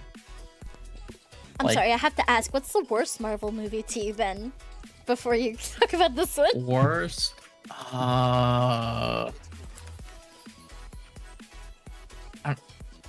It's probably one I haven't watched, actually.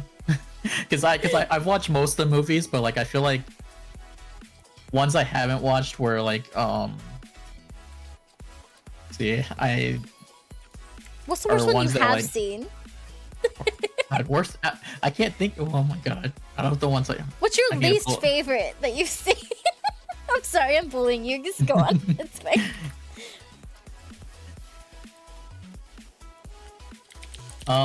But yeah,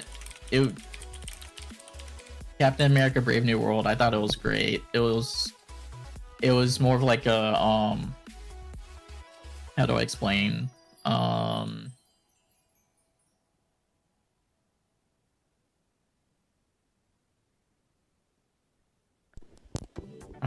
I'm trying to explain like what type of movie it is. It's like a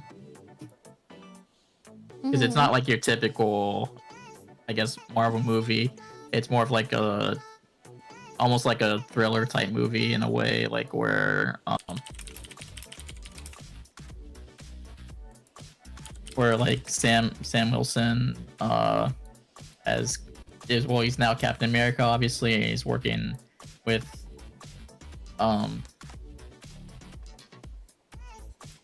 my god, I'm trying to think of how to say it without like spoiling too much in the movie, but like I feel you. but like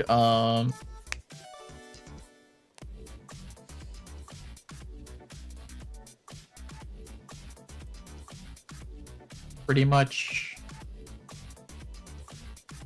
like Thaddeus Ross is elected as president, and like Sam Wilson as Captain America is like doing missions and stuff for the U.S. Like obviously like he goes like Mexico like to stop like a illegal sale of some item, which turns out to be adamantium. Oh. Which like Ross as president is like trying to I guess work with other countries like to so like they all have like supply, like because there's supply of the adamantium which appeared because of the move and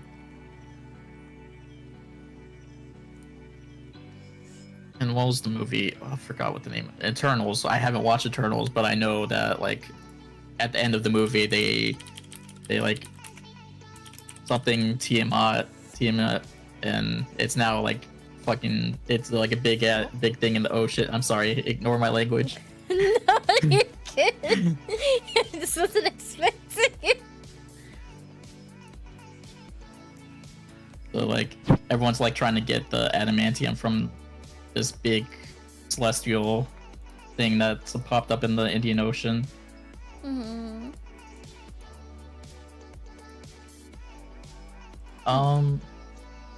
But yeah, it's basically just the beginning of the movie. Essentially, how I would describe Captain America: Brave New World is it's more of a Hulk 2 in a way. Oh. Like if you've watched the Hulk from 2006, I think it came 2008. Yeah. Yeah, it's pretty much like in a way kind of a sequel to that because it has a character appear as the villain in this movie that was kind of teased at the end of that movie. Really? I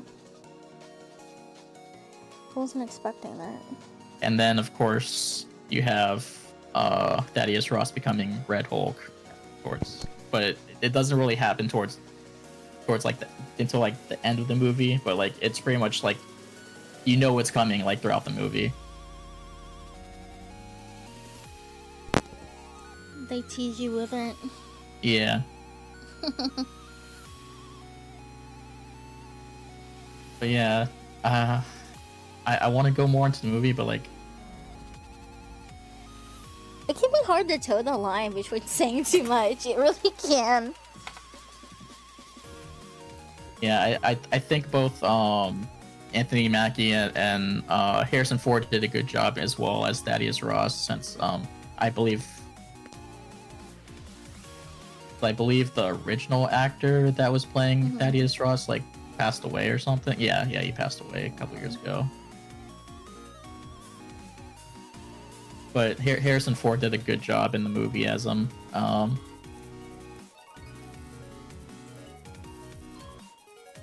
And it was overall,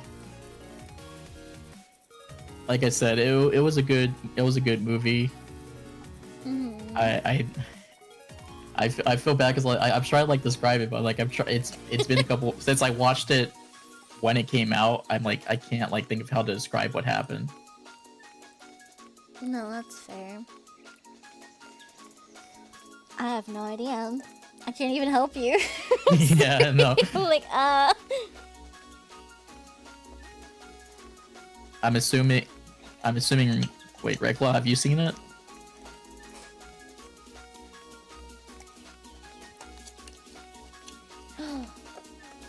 It's Jennifer, let me see it.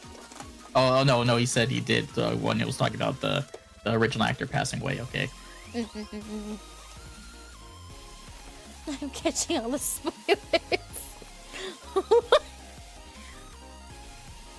Yeah, I know like the reviews that came out aren't that great, but like I still wanted to watch it for myself when it came on the release day, and I enjoyed it for what it is. Nothing wrong with that. I usually don't go by just what reviewers say, either online or whatever. Because it is a good Captain America movie. Like,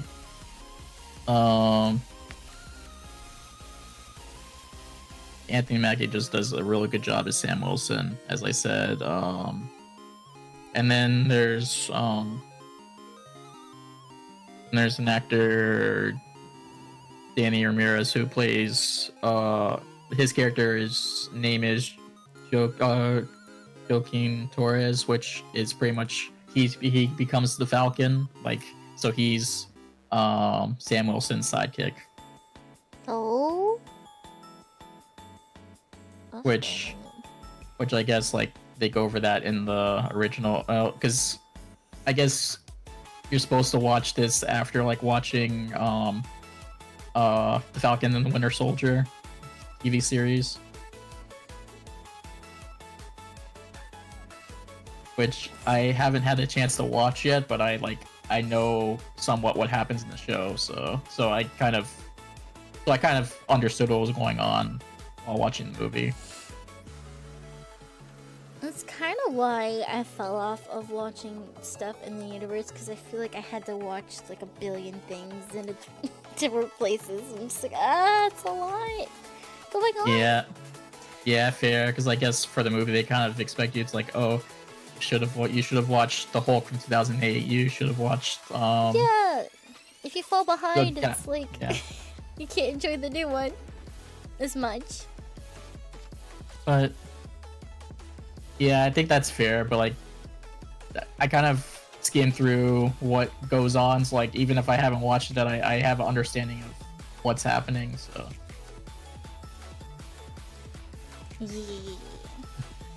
yeah, I mean, but I love Monogatari's ad, so yeah, I was gonna say that's the perfect comparison when we're talking to Kame-tan.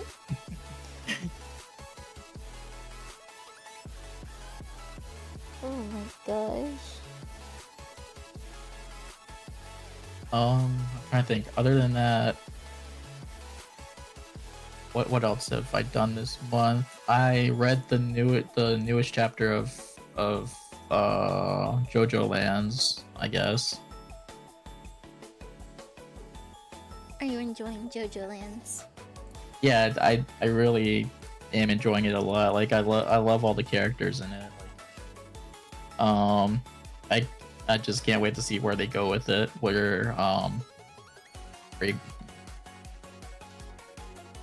It's like, how many chapters are out right now?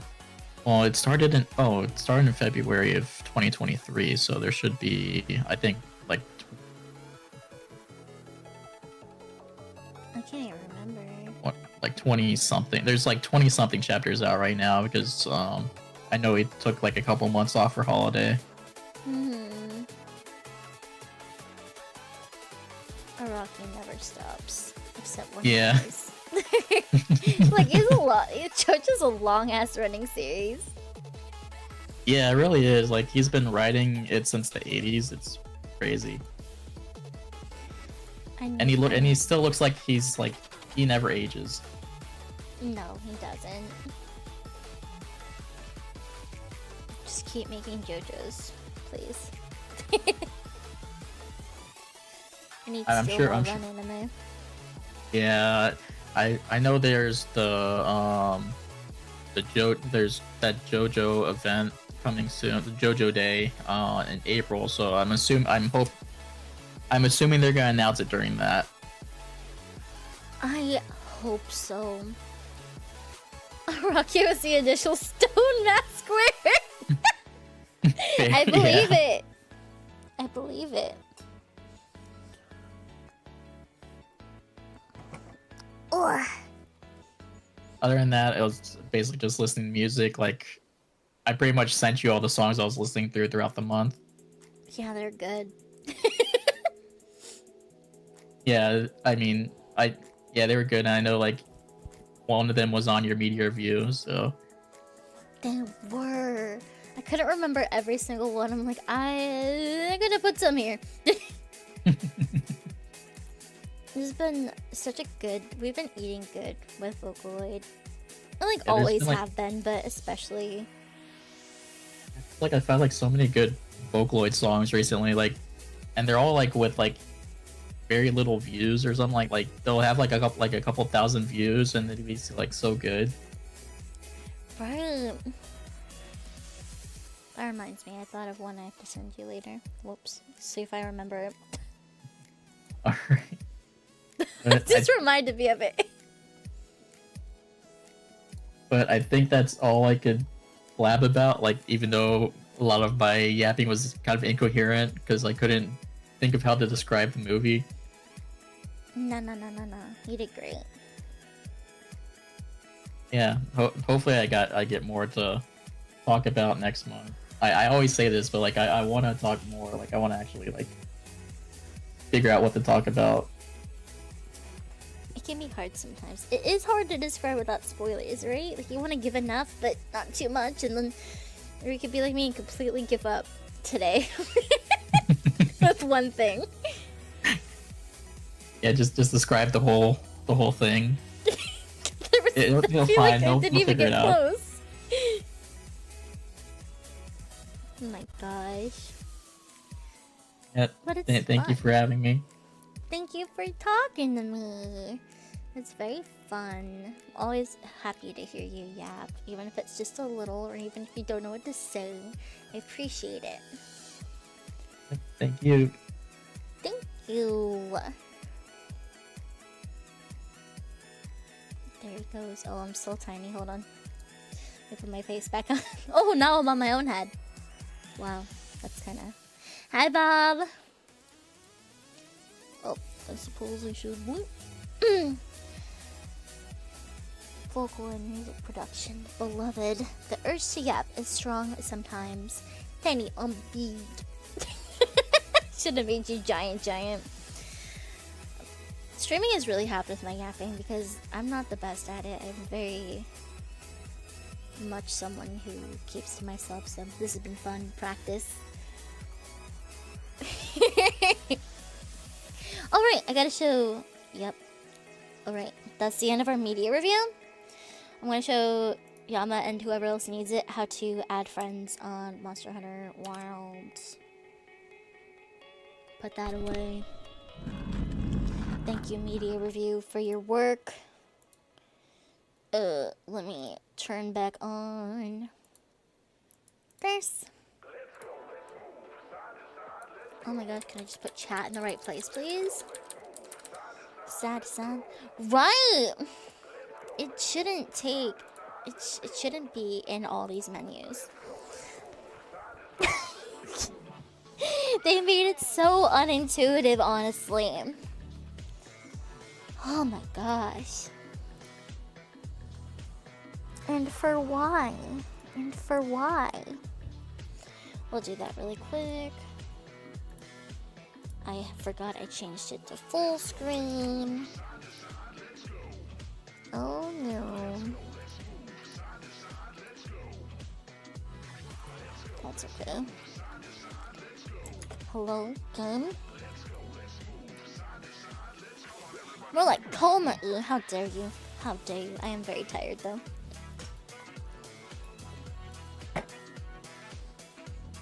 Just waiting for it to open for 10 years right now. They don't want us having friends. Oh my. I don't know about that.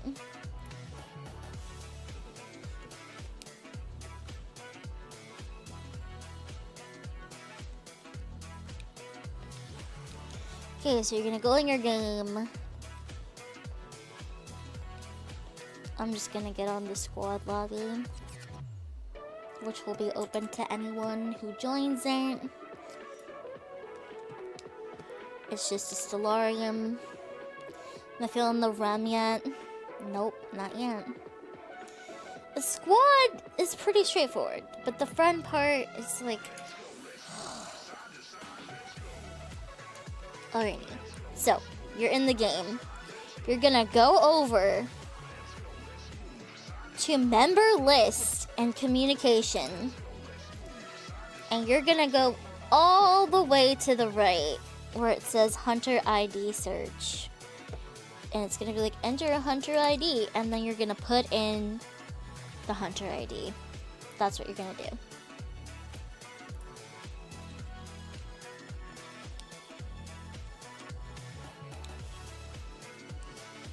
And then if you ever get one added, it will be under invitation lists, which is also a weird, like, whatever.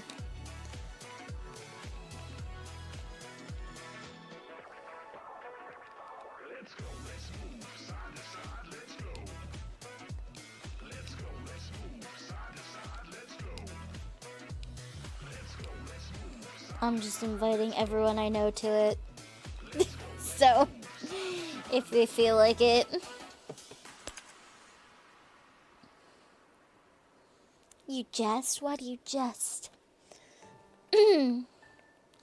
Like, it has Steam friends, but it does nothing. It does nothing. It does nothing. Like, it just sends me to look at their Steam profile. You know?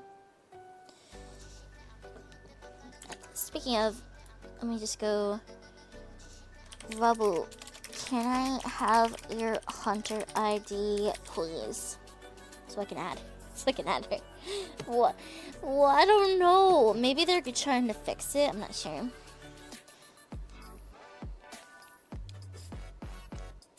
No.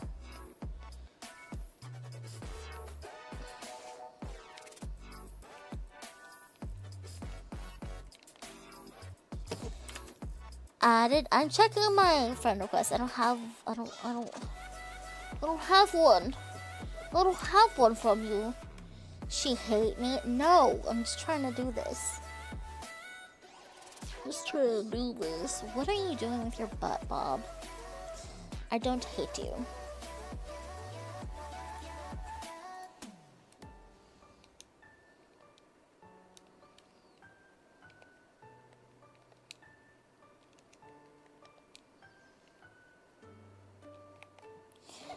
If you need my Hunter ID, it is DN66D6PR. Yeah, you gotta get through a bunch. There's so much stuff going on all at once. They don't want to let me in.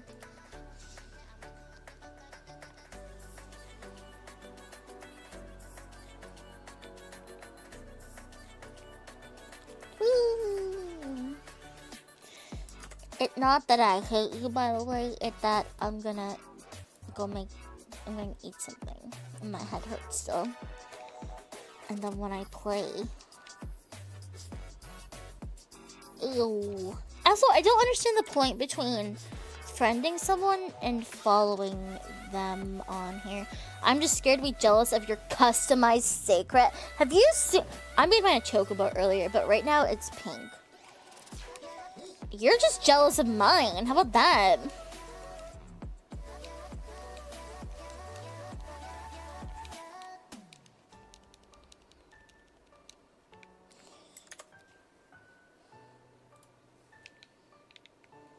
Like, look at us. You're just jealous. You're just jealous. And it's not a good look for you.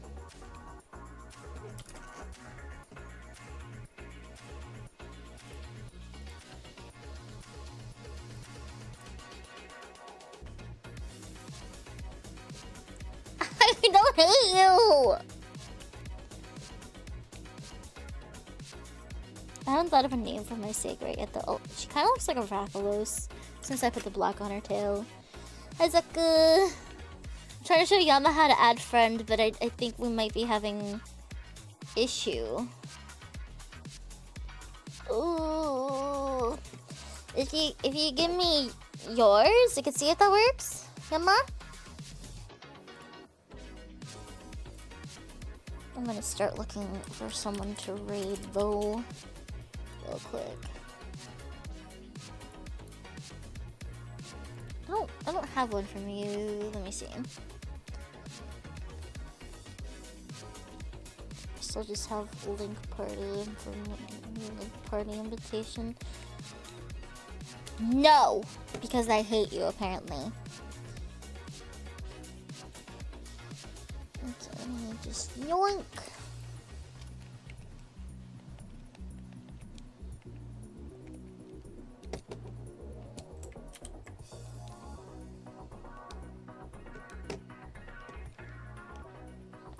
I'm gonna send you a friend request. I'm gonna do all the things to somehow get us in the you know, get it going. Get us going. Let me know if you get that. Any of those. Yay! Friendship. Friendship truly is magic.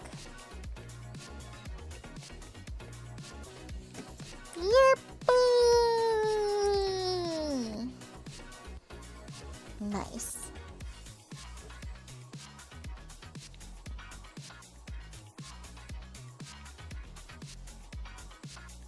You know what, JC? Invite me again. Enjoy your ad break. Invite me again. I'll do one thing.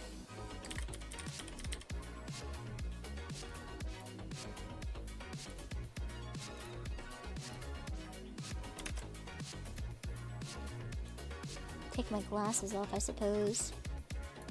Get into gamer mode over here.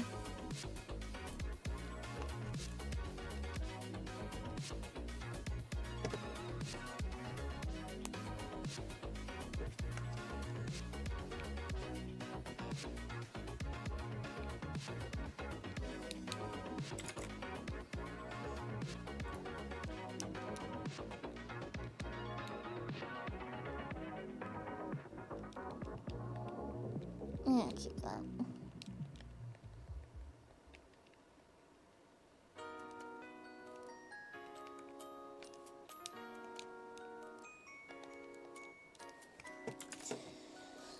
Pick something to do. Pick something to do. I will do one thing.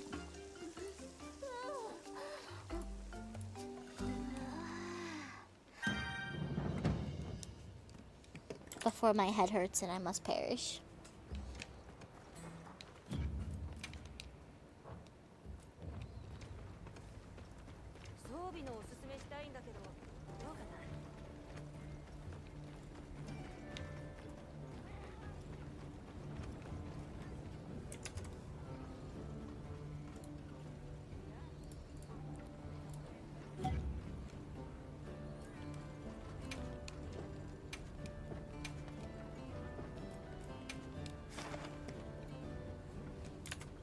Hold on, Luna asked where her hunter is. If you go to your hunter profile,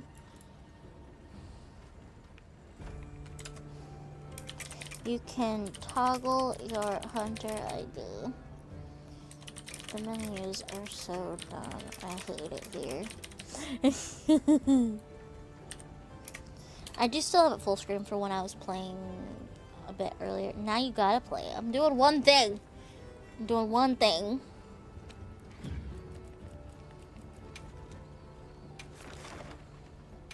Lala Barina, my beloved. Okay, let's go. I see this.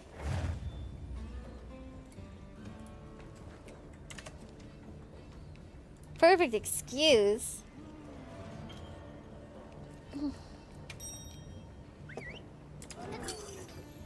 How dare. Oh, my head. Okay, we'll hunt one guy.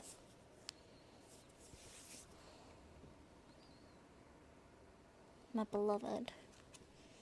I'm using her swags. Welcome back from your ad. I'm doing one hunt with JC before I perish.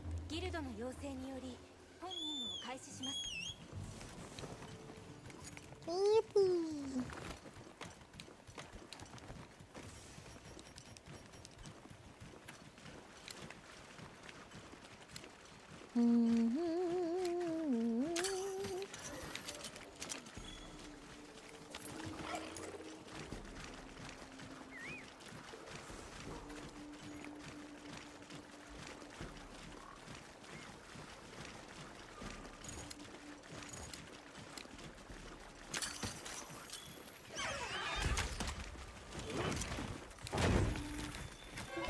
What? No, I wanted why? Wow, I wanted to get her ass.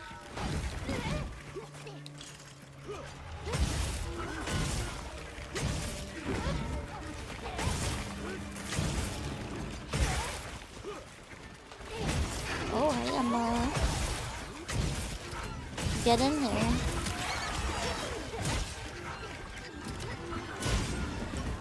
I missed.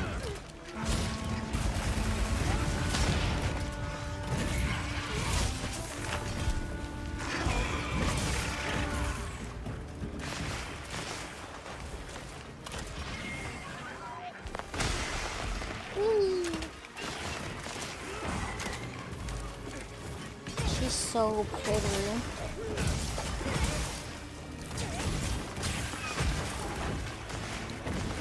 No wound yet. Oh. Nope.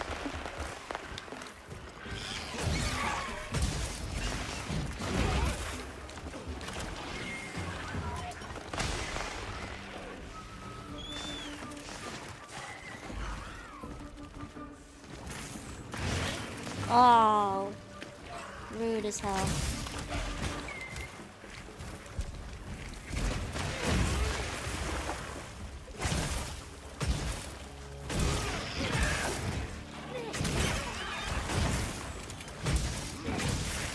Finally, a wound. Get over here.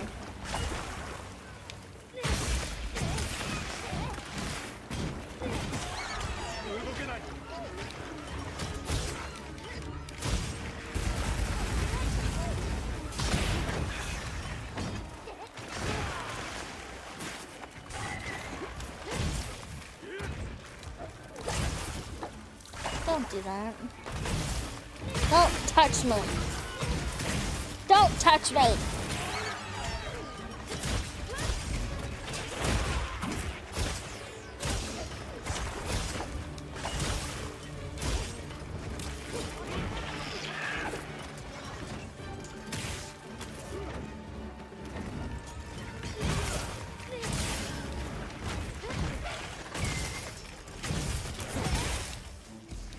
Oh, I got hit finally. Whoopsie.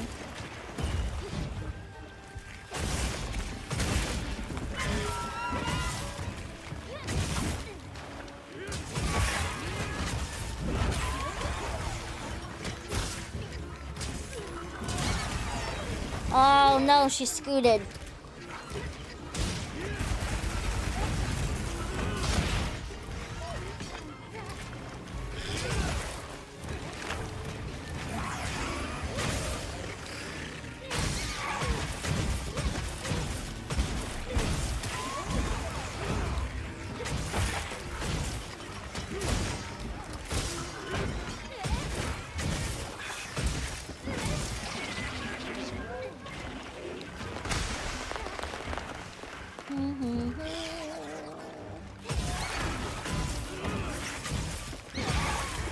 Okay. Good job. Excuse me.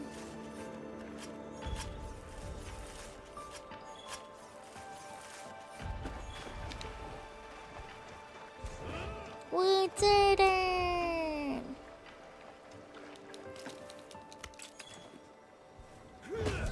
You could be able to? No, I'm sorry.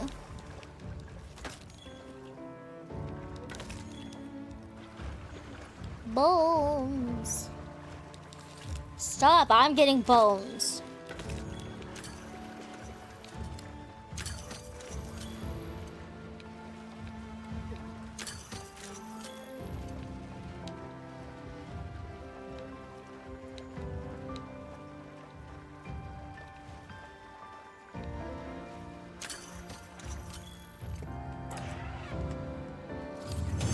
No, I'm sorry, Kungalella is in this game. Wow. Can I blame you? Yeah, it was like Rakanakadaki, but my beautiful.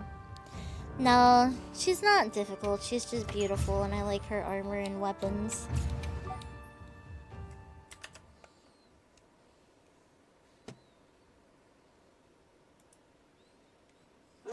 I was hoping. I mean, we'll see. We'll see how higher ranks go. Okay. Yep, exactly.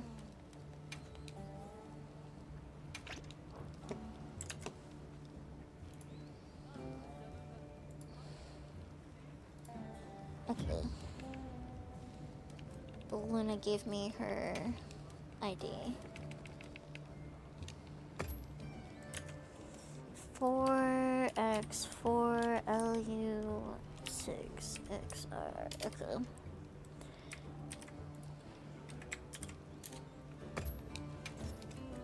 It's my wife.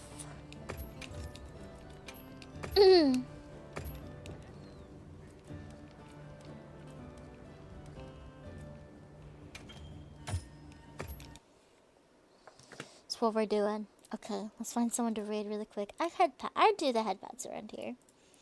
I do the head pats around here. Thank you for Hunt. Let's see who's here. Everyone. Everyone's here.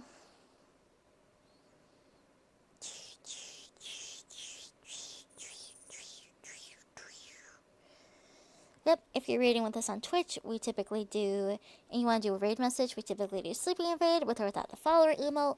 If you're on YouTube, you don't gotta worry about that. You just get to sit there and chill. Let's see, let's find someone, somebody to love.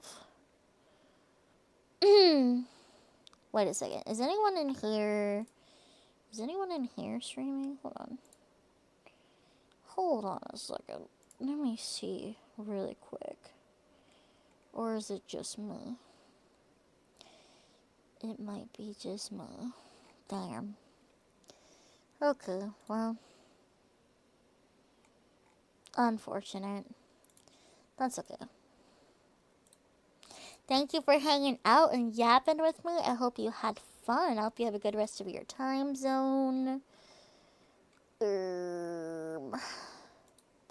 Umi's playing Monster Hunter. Seems like she's a newbie. I know so many newbies to Monster Hunter. So many people are starting with wilds that it's crazy. Be good to Precious Cat. Be kind. Do not bully the Umi or I will end you.